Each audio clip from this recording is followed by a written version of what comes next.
자, 반갑습니다. 정의뇌박 이재원입니다. 여러분의 구독과 좋아요, 좋은 컨텐츠로 보답을 해드리도록 하겠습니다.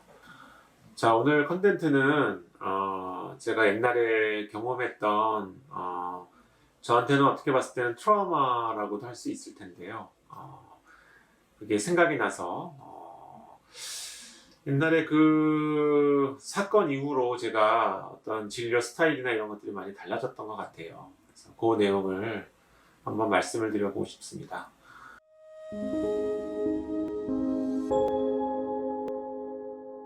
얼마 전에 도박 중독 환자분이 어머니하고 같이 오셨어요. 근데 어머님이 아드님과 이제 협의를 하셨다고 하더라고요. 이제 어떤 협의를 했냐면 원장님한테 가서 이제 상담과 검사를 해보고 도박 중독이 맞다 그러면은 아들은 치료를 열심히 받아야 되는 거고요. 도박 중독이 아니다 그러면은 어머니는 아드님을 이제 더 이상 괴롭히지 말아야 되는 거고. 그래서 그 판단을 내려달라고 저한테 오셨어요. 근데 제가 볼 때는 그게 그렇게 중요한가라는 생각이 들었거든요. 전공의 시절이었어요. 이제 막 이과대학을 졸업하고 인턴을 마친 다음에 이제 정신과 의사가 되겠다고 이제 열심히 환자를 보고 있을 때인데 어떤 젊은 친구였어요. 제가 지금 봤을 때 한 20살 정도 되는 남자 아이였는데 조현병 진단을 받고 입원을 한 거죠. 예. 이제 발병한 지가 얼마 안 된 이런 상태. 그래가지고 제가 이제 담당 의사 이제 그 담당 전공의가 돼서 면담도 하고 치료를 하러 면담을 하러 들어갔는데요. 이 친구가 자존감이 굉장히 높은 친구더라고요. 자기는 절대 자기가 병이라는 걸 인정할 수가 없다 이렇게 이야기를 하는 거예요. 그래서 저는 교과서에서 배운 대로 야, 너는 병이 맞다. 병을 인정을 해라. 그리고 열심히 치료를 받아야 너는 좋아진다. 이렇게. 자, 근데 저는 사실은 그 친구를 도와주기 위해서 이렇게 한 건데, 그 친구는 그 이야기를 하고 그러면, 당신이 뭔데 나를 뭐 얼마나 안다고, 그런 이야기를 하느냐. 나는 정말 그걸 인정할 수가 없다. 이렇게 계속 이야기를 하는 거예요. 분명히 망상이 있고 그거에 대해서 행동이 영향을 받는 상태였는데 그래서 결국은 어떻게 됐냐 하면 그 친구가 집에다가 계속 전화하고 아버지를 괴롭혀가지고 결국은 이제 일주일도 안 돼서 퇴원을 하게 됐어요. 근데 저한테 굉장히 불편한 속내를 막 드러내면서 응? 당신은 뭐 잘 알지도 못하는 환자한테 병이라고 이렇게 뭔가 이 프레임을 씌워 놓는다는 거죠. 그래서 나는 당신한테 치료받고 싶은 생각도 없고 당신이 틀렸다라는 것을 증명해 가지고 내가 다시 오겠다 이렇게 이야기를 해요.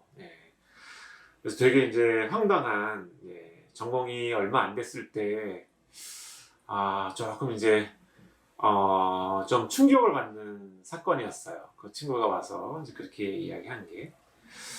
그래서, 야, 이런 경우도 있구나라고 해서 넘어갔는데, 실제로 한 달쯤 뒤에 진짜 아버지하고 같이 왔어요. 와서, 이거 봐라, 당신이 틀리지 않았냐. 나는 지금 잘 지낸다. 한 달이나 지났는데, 아무 문제 없이 너무너무나 잘 지내고 있다. 이런 식으로 저한테 그 이야기를 하기 위해서 저를 찾아왔더라고요. 자, 그때 제가 굉장히 좀 트라우마를 받았죠. 아무래도 이제 전공이 이제 첫 1년 차인가 그랬었는데 굉장히 트라우마를 받고 그때부터 이제 고민에 빠지기 시작했어요. 그럼 이게 어떤 거에 대한 문제냐? 어떤 문제 때문에 이게 이렇게 되었느냐? 이거에 대한 그래서 이 문제에 대한 합당한 방법, 그럼 앞으로 이런 환자들한테 내가 어떻게 해야 되느냐, 이거를 정말 굉장히 오랜 시간 고민을 했던 것 같아요. 그러다가 제가 내린 결론, 물론 이제 몇 년이 지나고 난 다음에 서서히 그렇게 되었던 것 같은데, 저는 정신병, 사람들이 사실은 정신병이 있다라는 것을 인정하고 싶어 하지 않거든요, 그죠? 근데 굳이 이걸 인정해야지만 치료가 되느냐? 그렇게 인정하고 싶지 않은 사람들한테는 그냥 그렇지 않고 뇌 건강의 어떤 문제? 조현병도 옛날에는 뇌에 대해서 몰랐을 때는 이게 왜 생기는지 몰랐지만 지금은 많은 부분 알고 있거든요. 뇌가 어디가 이상이 있고 어디가 문제가 생기고 그러면 이거를 그대로 이야기를 해주고 조현병이라고 하는 진단을 내리는 게 아니라 당신은 뇌가 조금 약하게 만들어졌군요. 그러면은 이 관리를 잘해서 당신 증상을 잘 조절할 수 있습니다. 이렇게 해서 오히려 내가 뭔가 열심히 의학적인 도움이나 이런 거를 받아서 내가 지금보다 더 나아져야 되겠다 라고 하는 의지를 불러일으키는 게 훨씬 더 좋지 않을까? 이렇게 생각을 했던 것 같아요. 그래서 아까 말씀드린 도박 중독도 저는 그렇게 솔직하게 말씀드렸어요. 도박 중독이냐 아니냐가 사실은 이제 중요하지 않을 수 있다. 근데 이제 내 습관이 들어있는 이런 도박에 대한 습관 때문에 어려움에 계속 빠진다면은 이거에 대해서 의학적이고 환경적으로 뭔가 도움을 받아서 내가 충분히 나의 충동과 욕구를 잘 조절할 수 있는 상태를 만드는 게 더 중요하지 않겠느냐. 그래서 이렇게 제가 말씀을 드렸거든요. 네. 그래서 이런 경우는 제가 볼 때는 굉장히 여러 케이스에서 보게 되는 것 같아요. 주로 이제 어떤 뭔가 불안증이 올라오시는 분들은 이렇게 불안장애, 뭐 강박증이라든지 또 공황장애라든지 뭐 이제 이런 것들은 자기가 그 환자의 역할, 왜냐하면 불편감이 많이 나를 지배하기 때문에 이런 프레임을 씌우고 거기에 맞는 치료를 쫓아오는 거에 대한 거부감이 사실 많지는 않아요. 근데 뭐 조현병이나 양극성장애나 몇 가지 어떤 병들은 내가 굉장히 그 병이 걸렸다라는 걸 인정하기가 시간도 오래 걸리고 굉장히 좀 어렵습니다.